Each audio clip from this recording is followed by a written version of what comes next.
Ya kita lanjutkan Bang Syahrin. Jadi bagaimana? Nampaknya elektabilitas Anies yang begitu tinggi di DKI Jakarta belum menjadi kepastian ya?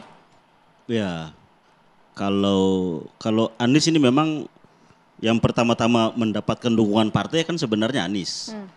Baik itu yang pertama oleh PKB, PKS, kemudian Nasdem. Nah setelah itu ternyata bahwa perkembangannya memang betul politik sangat dinamis. Dan kita tahu setelah tanggal Senin kemarin kan ada 12 partai yang sudah mendeklarasikan Ridwan Kamil dan juga Suswono. Dan kita melihat bahwa memang pintunya relatif sudah tidak ada lagi kan tersisa PDI Perjuangan. Nah ya tapi besoknya kita mendapatkan kabar bahwa ada putusan MK yang membuka ruang itu. Dan memang saat itu ada komunikasi dengan utusan PDI Perjuangan untuk bahwa kalaupun peluangnya tertutup, artinya bahwa sesuai dengan undang-undang yang sebelumnya, rencana akan tetap didaftarkan. Waktu itu Anies dengan pasangan yang PDI Perjuangan waktu itu ya. Waktu itu, belum tahu waktu itu siapa. Tapi ada rencana, itu kan terkonfirmasi oleh sikap dari PDI Perjuangan. Dan sudah ada komunikasi waktu itu. Sikap DPP atau sikap mana ini? DPP PDI Perjuangan yang mengutus Pak Mas Basara ya waktu itu. Dan memang sudah banyak di media publik kita lihat bahwa akan tetap mendaftarkan Anies dengan pasangan PDI Perjuangan saat itu. Walaupun menurut aturan waktu itu kan dengan deklarasinya 12 partai hanya tinggal PDI Perjuangan. Nah, pertemuannya hari Selasa jam 2. Tapi ternyata Selasa pagi kan kita mendapatkan putusan MK. Nah putusan MK itu membuka ruang kembali bahwa ternyata PDI Perjuangan bisa mendaftarkan sendiri dan sesuai dengan putusan MK peluang itu ada. Artinya bahwa pintunya kembali terbuka. Nah berikutnya pada hari berikutnya ya relatif ada dinamika kembali kan. Dan setelah itu ya ternyata bahwa sahabat saya Bung Habib dan kawan-kawan di DPR itu tidak melanjutkan pembahasan RUU Pilkada sehingga semua merujuk PKPU-nya kepada putusan MK. Artinya bahwa ruangnya terbuka kembali. Nah komunikasi PDI Perjuangan dengan Mas Anies relatif sangat intens. Dan kita tahu bahwa ternyata intensitas komunikasi itu semua berbicara tentang gagasan. Gagasan Bung Karno, bicara tentang cita-cita kemerdekaan kita, bicara tentang bagaimana menata kota ini, bicara tentang bagaimana pelestarian lingkungan dan juga keberpihakan terhadap rakyat. Ini yang intensitas pembicaraan ini itu antara Mas Anies dengan utusan resmi PDI Perjuangan. Bahwa tidak ada bicara soal yang lain. Bicaranya itu adalah soal gagasan. Bagaimana kita secara relatif sangat detail. Apa program-program buat orang miskin di Jakarta. Nah ini menjadi sangat penting kalau kita lihat bahwa pendaftaran orang menjadi calon kan di luar banyak spekulasi bahwa yang lebih banyak bicarakan adalah soal aspek-aspek yang sangat teknis. Tapi komunikasi antara Anies Baswedan dan utusan PDI Perjuangan ini bicara soal bagaimana gagasan-gagasan cita-cita politik partai, garis partai perjuangan ini bisa terwujud melalui kepemimpinan di gubernur. Itu kan kemarin Bang Syahrin, itu kan kemarin. Tapi hari ini sepertinya pintu tertutup untuk Anies Baswedan. Iya, saya ingin merunut itu sampai pada tahap ini. Nah, ada kecocokan itu. Dulu. Bahwa kemarin belum lama ini kemarin kan baru beberapa hari. Kemarin. Ya artinya bahwa kesamaan itu ada. Dan kemudian kan pada fase berikutnya pertemuan antara Anies Baswedan dan juga Rano Karno. Karena memang kan sebelum ini kan belum ada pertemuan. Dan selama ini kan juga disinggung bahwa Anies belum pernah main ke kantor partai. Dan pertemuan itu ya memang diagendakan di kantor partai. Dan bertemu, Anies dan Rano Karno bertemu. Bertemu, berbincang, ya selayaknya kita mau ke kantor partai apa kan harus selalu dong menghargai partai dengan menggunakan warnanya. Wajar ketika Anies. Anies. Sorry Bang, kemarin ketemu Rano Karno kami nggak dapat fotonya, videonya nggak ada itu Bang. Iya kan memang rencananya kan memang ada. pertemuan khusus aja antara mereka berdua kan. Dan itu kan tidak untuk dipublikasikan. Karena kan beda fase antara keputusan partai itu kan menjadi ranah internal partai tentunya. Bahwa komunikasi antara Anies dan juga Rano Karno, itu kan sesuatu hal yang terpisah. Nah, komunikasi cukup intens, cukup dalam, tapi kemudian tadi sampaikan paling tidak yang akan mendaftar besok adalah Pramono Rano. Lukanya dalam juga nggak ini Bang? Ya sebenarnya tidak ada yang luka. Karena konsentrasi Anies ini kan memperjuangkan kemanusiaan, memperjuangkan cita-cita kemerdekaan, memperjuangkan kesetaraan. Kan di situ sebenarnya standing posisi Anies. Nah, persoalan bahwa dia nantinya itu menjalankan itu dalam pemerintahan, ya itu lebih mudah mewujudkan gagasan-gagasan itu dengan program karena ada supporting negara di situ. Tapi ketika misalnya tidak di dalam pemerintahan, kan sama saja bisa melakukan itu secara terhormat. Nggak berasa di prank nih ya? Enggak, kita melihat bahwa semua partai politik memiliki dinamikanya sendiri. Setiap partai politik memiliki garis kebijakannya sendiri. Semua partai politik memiliki platform perjuangan sendiri. Nah, mekanisme itu, pertimbangan itu kan sangat tergantung dengan internal partai.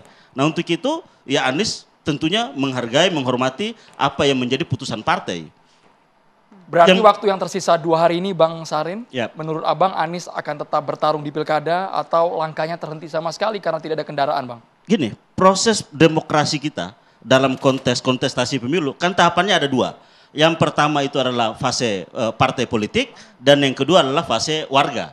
Bahwa kalau menurut survei kan kita lihat bahwa ternyata warga Jakarta dari semua survei politik menyatakan bahwa Anies yang menempati posisi ranking pertama. Tapi kan itu kan tidak menjamin langsung karena ada fase yang harus dilewati, yaitu persetujuan partai, rekomendasi partai atau bahasa sekarang dibilang dengan B1 KWK. Tanpa itu tidak bisa dipilih oleh warga. Nah, inilah yang fase yang ada satu tahapan lagi. Dan tahapan itu kan berlangsung mulai sekarang sampai dengan tanggal 29. Kita tunggu saja.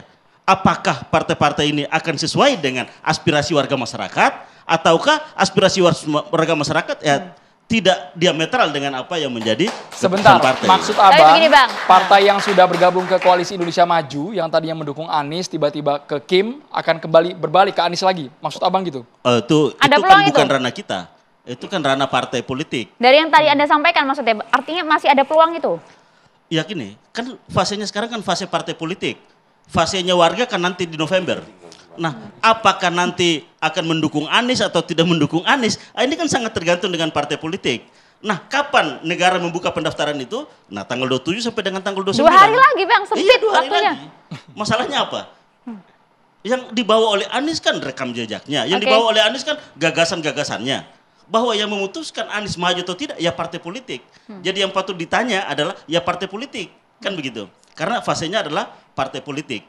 Nah, kami melihat bahwa ya setiap partai harus dihargai putusan-putusannya karena tentunya ada dinamika internal seperti tadi bahwa yang disampaikan oleh Bang Gun Romli tadi bahwa ya ada pertimbangan, Anies menjadi pertimbangan juga, bahwa kader yang lain juga menjadi pertimbangan dan itu kan harus dihargai bahwa kita ingin mewujudkan demokrasi kita yang sehat dan pilar demokrasi kita ini adanya di partai politik.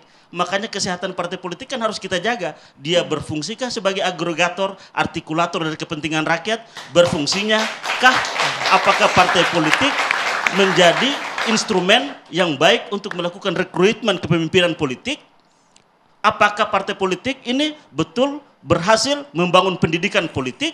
Nah ini kan semua adalah ranah atau ujian bagi partai-partai politik untuk melakukan semua itu secara baik. Kita ke Bang Henry Satrio, hitung-hitungannya seperti apa Bang Henry Satrio melihat peluang Anies sepertinya kandas di Jakarta, Bang. Kalau untuk kans Ridwan Kamil, apakah makin tinggi di atas angin karena sehingga ada lawan atau gimana, Bang? Selalu sulit ya memprediksi Jakarta, Andro. Jadi kalau kemudian nanti yang diajukan Mas Pram, kemudian dari Ridwan Kamil, ada Dharma, sampai hari ini kan sulit itu untuk melihat walaupun hasil survei mengatakan bahwa kalau sekarang dilihat Ridwan Kamil, Pramono Anung, Dharma, yang pernah disurvei kan Ridwan Kamil 18%. Kalau semuanya ada ya Anies, Ahok, Ridwan Kamil. Tapi kan di Jakarta itu yang menang survei itu kalah biasanya. Fauzi Bowo menang survei kalah. Basuki Cahayapurnama menang survei kalah gitu ya. Jadi anomalinya beda-beda. Tapi satu-satu ya. Demonstrasi kemarin di depan DPR MPR itu bukan tentang PDI Perjuangan, bukan tentang Anies Baswedan. Ini bukan tentang nyalon gak nyalon nih. Itu kemarin tuh lebih besar. Demokrasi. Jadi alasannya itu. Bahkan kemarin ada guru honorer muda juga ikut demonstrasi itu menyuarakan nasibnya. Jadi kemarin itu ternyata bukan hanya hal-hal kecil seperti pencalonan siapa yang bisa nyalon siapa enggak, tapi macam-macam akumulasi. Nah kalau kemudian kita bicara Anies Baswedan, sebetulnya tanda-tandanya kan sudah terlihat bahwa dia sulit sekali maju. Misalnya Ibu Mega pada saat pengumuman calon udah bilang tuh, kok caranya kayak gitu ya? Ke Anies ya, kok caranya kayak gitu? Enak aja gue disuruh ngusung Anies kayak gitu-gitulah. Terus kemudian yang kedua, Guntur Romli paham lah. Bu Mega ini my way, caranya sendiri aja. Partainya ini partai kader, kalah gak apa-apa. Yang penting kadernya maju. Nah ini kan ada Ahok, ada Azwar Anas, ada Rano Karno, dan sekarang ada Pramono. Jadi mungkin Aniesnya agak belakangan tuh. Kecuali Anies pakai gayanya Edi Rahmayadi. Langsung jadi kader, langsung ditetapkan. Siapa lagi? Andika sudah lama bersama PDI Perjuangan. Waktu Ganjar, Andika ada di dalam. Airin, itu Golkar. Punya partai dia. Nah Anies nggak punya. Dan kemudian catatan selanjutnya, menurut saya, Mas Anies secara tidak sengaja memperlihatkan ke publik dia sudah memilih bersama Nasdem dan Jokowi. Jadi dia milih tuh, itu kan 1 hari sebelum katanya dia akan diumumkan. Kemudian malamnya dia memilih hadir ke ultahnya Nasdem bersama Jokowi. Sampingnya Bahlil duduknya. Jadi dia sudah memilih gitu. Jadi waktu saya melihat, oh Mas Anies sudah memilih nih. Paginya dia pakai baju merah, saya rasa enggak nih. Gitu kan. Itu sinyal juga artinya? Iya, saya membaca begitu kan, pengamat kan baca sinyal-sinyal aja gitu. Begini gitu kan. Jadi kalau kemudian nggak bisa ya sudah. Dan betul kata Gun Romli, nama Pramono Anung tuh nggak baru juga. Awal-awal itu sudah santer itu. Dan nampaknya bisa jadi Guntur Romli ini, Guntur Romli, mau jadi gubernur Gun. Pak Pramono Anung ini bisa jadi jalan tengah juga. Kelihatannya Ibu Mega melihat bahwa konstelasi akan semakin naik kalau kemudian Anies Baswedan maju lagi di Pilkada Jakarta. Makanya dia kan tokoh bangsa nih, diturunin tensinya, dipasang Pramono Anung. Naik ini dalam arti apa Bang?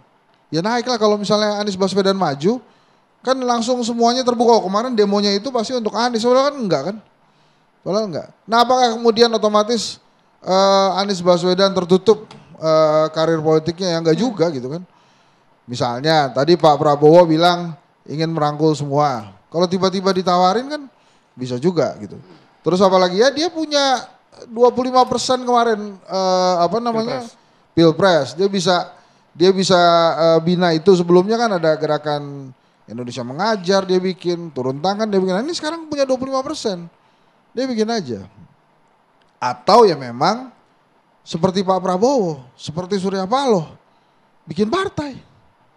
Gitu. Kan seru juga tuh. Jangan begal partai, tapi bikin partai. Gitu.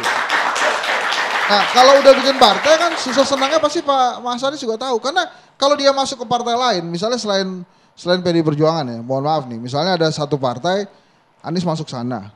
Mungkin ketua umumnya juga deg-degan. Lah kan ini orang punya 25%. Matahari kembar dong nanti di partainya. Makanya deg-degan juga orang kalau saya masuk partai itu deh, saya masuk partai deh, saya masuk partai itu, deg-degan juga si ketua umumnya. Jangan sampai dia tersaingi oleh seorang Anies Baswedan. Tapi ini kan judulnya kan bukan Anies Baswedan kan. Jadi bukan tentang Anies. Bukan tentang Anies kan. Tentang semua pilkada di Tentang Indonesia. semua pilkada. Yang jelas begini, saya salut sama Gerindra yang kemudian mempersilahkan partai-partai di dalam KIM itu untuk mencalonkan sendiri pasca MK. Jadi nggak dilarang-larang juga, nggak ada sprindik-sprindikan juga kan Bang ya, ya Bang Habib ya. Jadi itu luar biasa Gerindra. Silakan aja kalau mau nyalon. Itu cuma di depan layar aja atau di belakang layar juga itu? Tahu kan nanti abis ini kan Bang Habib kan. Kan ada pengamat ya nih. Tapi sih saya yakin nggak ada, karena partai ini berbeda nih dengan Pak Prabowo-nya ini berbeda. Nah jadi pada saat MK memutuskan partai-partai mencalonkan diri sendiri, terus kemudian apakah semuanya berbicara tentang Kaisang? Bisa nyalon atau enggak? Enggak. Yang ada kan bilang ngomongin jet pribadinya tuh. Bukan tentang dia bisa nyalon atau tidak. Gulfstream itu kan. Jadi artinya ya sudah tentang MK ini sudah diputuskan, sudah jalan. Ya tinggal sekarang kita menghadapi kontestasi. Hari ini udah ada yang daftar. Kan tinggal 2 hari lagi. Besok atau lusa. Nanti kita lihat saja. Jakarta, nah ini dia. Pernah punya sejarah. Ada keputusan gubernur itu dini hari yang sudah siap besoknya harus daftar.